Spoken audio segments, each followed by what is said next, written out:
श्यामा विंध्यवासिनी हर हर महादेव। आप सभी का स्वागत है हमारे यूट्यूब परिवार में।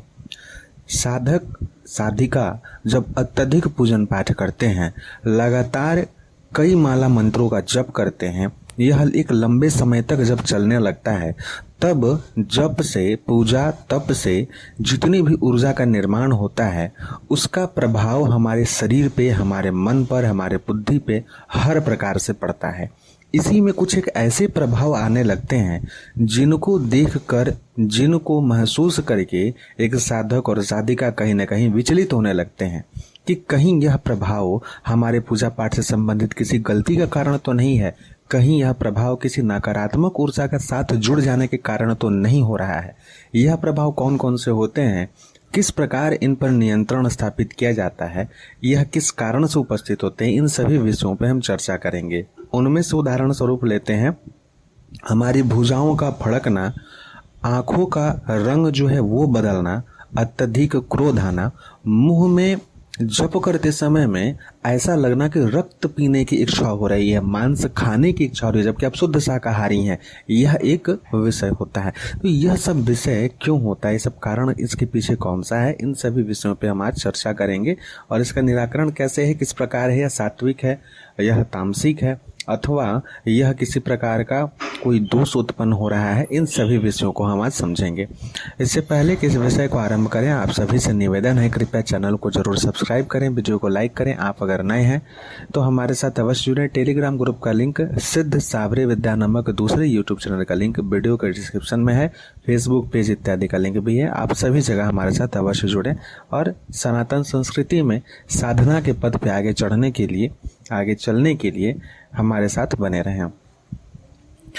देखिए, यह जितनी भी ऊर्जाएं होती हैं, ये हमारे द्वारा किए जा रहे जाप का, हमारे द्वारा किए जा रहे अनुष्ठान का कहीं ना कहीं परिणाम होती है। जाप हम जिन 3 प्रकार से करते हैं, उसी प्रकार से यह ऊर्जा भी उपस्थित होती है। यह कहीं भी कहा नहीं जा सकता। यह प्रत्येक व्यक्ति, प्रत्येक साधक साधिका के लिए अलग अलग प्रकार के हो सकते हैं। हमारे लिए कुछ और होगा, आपके लिए कुछ और होगा, किसी और के लिए कुछ और होगा। हो सकता है कि आप भगवान नारायण के वैष्णव पद्धति से पूर्ण शुद्ध सात्विक पूजन कर रहे हो, उनके मंत्रों का जप कर रहे हो, लेकिन उसके पश्चात भी आपके मन में किसी एक समय में किसी अपशिष्ट पदार्थों को खाने की इच्छा, अभक्ष्य पदार्थों को भक्षण करने की इच्छा उत्पन्न होती हो। ऐसा भी हो सकता है। यह उस मंत्र के प्रभाव के कारण होता है, उस मंत्र की ऊर्जा के अनियंत्रण होने के कारण होता है। कैसे होता है, हम सभी जानते हैं कि मंत्र एक नाद, यानी कि नाद से ऊर्जा उपस्थित हो रही है और ऊर्जा कहीं ना कहीं जा करके अपने स्थान को बनाएंगे। या तो ब्रह्मांड में विलीन होगी, आपके इष्ट की मूर्ति में वह उपस्थित होगी, आपके शरीर में उपस्थित होगी, और जब वह संतुलित नहीं होती है तो अपने विभिन्न प्रकार के प्रभावों को देने लगती है। मान लेते हैं कि कोई व्यक्ति भगवती महाकाली की सेवा कर रहा है, भगवती दुर्गा की सेवा कर रहा है। अब भगवती दुर्गा के जब किसी बीज मंत्र का पाठ करने लगते हैं, या भगवती काली के कभी बीज मंत्र का पाठ करते हैं, अभी हालांकि मैं इसके जो पूरे सात्विक कारण हैं और सकारात्मक पहलू हैं उनके ऊपर चर्चा कर रहे हैं, नकारात्मकता में किस प्रकार से आती हैं उन पर भी इसी वीडियो में बताएंगे। तो भगवती काली के जब बीज मंत्र का आप जाप करेंगे तो क्रीम बीज में आप उसे गकार उच्चारण कर रहे हैं कि मकार उच्चारण कर रहे हैं, उस अनुसार वो अपने प्रभाव को देगा। अगर आपके लग्न कुंडली के अनुसार वह बीज आपके लिए एक तरीके से बोला जाए तो काफी अगर उग्र है, साथ ही साथ आपने पहले से कभी कोई गुरु साधना, कोई सामान्य साधना, कवच साधना इत्यादि नहीं की हुई है, तो उस बीज से उपस्थित जो ऊर्जा बनेगी वो आपके शरीर पे काफी तीक्ष्ण प्रभाव को देगी। अब आपके भीतर ऊर्जा बन तो रही है, लेकिन आप उसे कहीं प्रक्षेपित तो नहीं कर रहे हैं, ना किसी को वरदान दे रहे हैं, ना किसी को आशीर्वाद दे रहे हैं, ना ही कुछ और कर रहे हैं। हालांकि एक साधक को करना भी नहीं चाहिए, लेकिन जब ऊर्जा बनने लगेगी, संरक्षित होने लगेगी, तो उसका जब आप सही प्रकार से सदुपयोग या दुरुपयोग कुछ भी नहीं करेंगे तो आपके भीतर संचित हुई ऊर्जा आपके शरीर में उस प्रभाव को बढ़ाएगी। तो अब क्या होगा कि अगर वो तीक्ष्ण ऊर्जा होगी तो आपके दांत के मसूड़ों में फड़कन का अनुभव होगा, मतलब मुख फड़केगा। कहीं ना कहीं वो काली के तत्व का प्रतीक है, इसको नकारात्मक में नहीं लेना है। वह ऊर्जा आपके भीतर जितनी अधिक उद्वेलित होगी, उतना ज्यादा आपको उद्भासित करेंगी, उतना ज्यादा आपको फैलाएंगी, उतना ज़्यादा आपके भीतर वो तत्व बढ़ेगा। शक्ति है, शक्ति तत्वों को बढ़ाएंगी। लेकिन अगर आप इस पर नियंत्रण नहीं करेंगे, इसीलिए कहा जाता है कि साधक को सबसे पहले मूल आधार पर नियंत्रण करना आवश्यक होता है, क्योंकि काम के भाव को बढ़ाना, क्रोध के भाव को बढ़ाना, यह आरंभिक लक्षण है जब साधक के भीतर चेतना आने आरंभ होती है। आप इससे भाग नहीं सकते, चाहे कितने भी बड़े साधक हो, इस पथ से होके गुजरना पड़ता है। ऐसी स्थिति में हमें क्या करनी चाहिए? जब कभी भी हम किसी भी शक्ति की उपासना सेवा करते हैं तो इसलिए कहा जाता है कि जोड़े में उपासना करना चाहिए। सकारात्मक और नकारात्मक दो चीज माना गया है। पुरुष को सकारात्मक पक्ष शक्ति का कारक और स्त्री को नकारात्मक पॉजिटिव नेगेटिव एनर्जी दोनों जब मिलेंगे तो ही ऊर्जा जनरेट होगा। जब किसी एक की मात्रा को आप बढ़ाते हैं तो दिक्कत होती है। इसीलिए कभी भी आप जब किसी स्त्री शक्ति के संबंध में आप द्वैत्व को लेकर के चल रहे हैं, वो सारी व्यवस्था अलग मान लीजिए, लेकिन जब आप भगवती के किसी मंत्र का जप करते हैं तो उनके जो भी भैरव हैं उनके भी मंत्र का दशांश जप इसलिए ही करना चाहिए ताकि ऊर्जा नियंत्रित हो।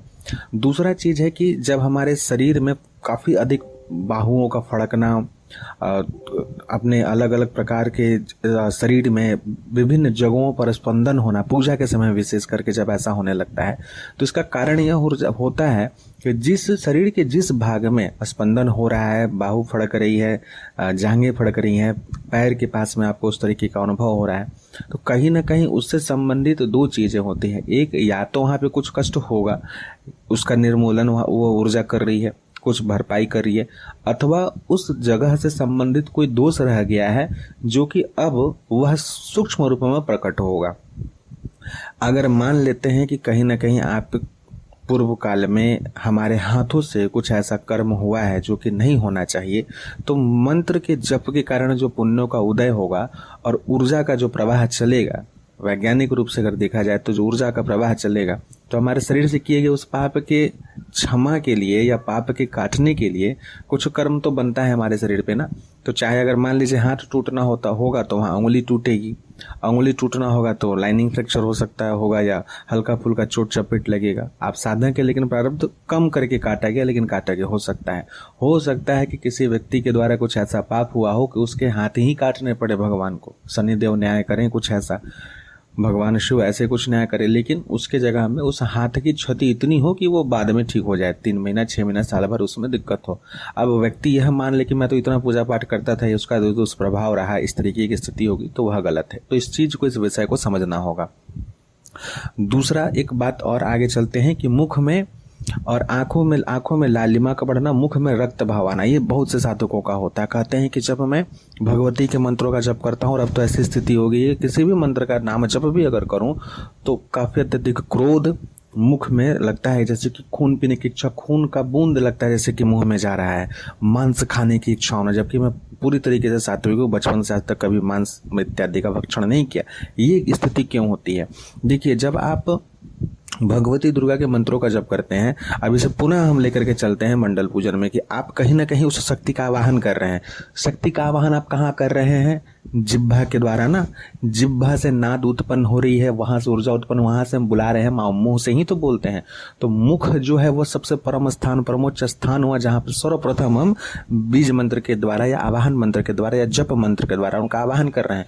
तो उसी जगह में आकर के शक्ति सर्वप्रथम बैठेगी। जिह्वा का सिद्धि होना या बोलना कि इसके जीभ पे तो सरस्वती का वास है, इसके जीभ पे तो भगवती तारा ने कृपा कर दी है, वाक सिद्धि होगी, तो जीभ पर ही शक्ति सर्वप्रथम बैठती है। इसीलिए कहा जाता है कि साधक का जीभ पे नियंत्रण होना आवश्यक है। किसी को वरदान और श्राप नहीं देना है, ऊर्जा का क्षय जीभ से ही होता है।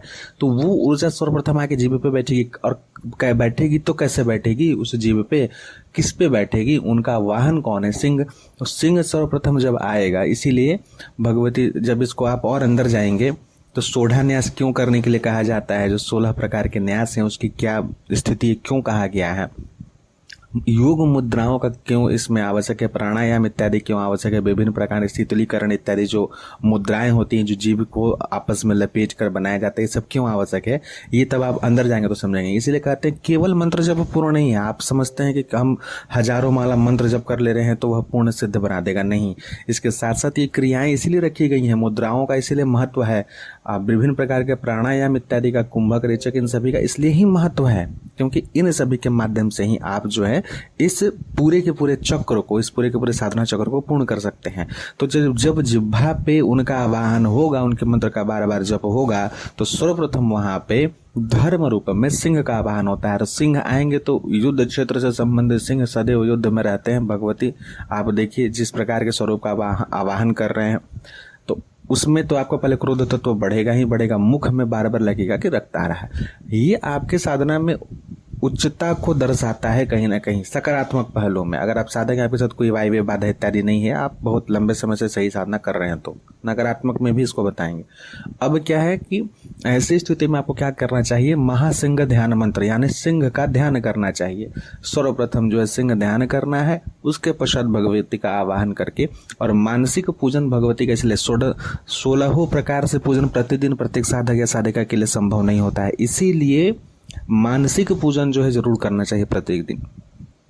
ठीक है, मानसोपचार जो मानस उपचार पूजन है इसीलिए करना चाहिए। उससे भगवती, चूंकि मन में ही तो सारा चीज चल रहा है ना, तो उसमें सिंह का भी ध्यान मंत्र है, सिंह का आवाहन, सिंह को 16 प्रकार से, 16 नहीं तो कम से कम पंचोपचार जो है मानसिक पूजन करके और उनको जो है जो आकाश तत्वम गंधम समर्पयामी यह जो मंत्र होगा इन सभी के द्वारा उनको भी शांति किया जाता है, उनको भी भोग निवेदन इत्यादि किया जाता है, तब भगवती का आवाहन करना चाहिए, तब उनका जप करना चाहिए।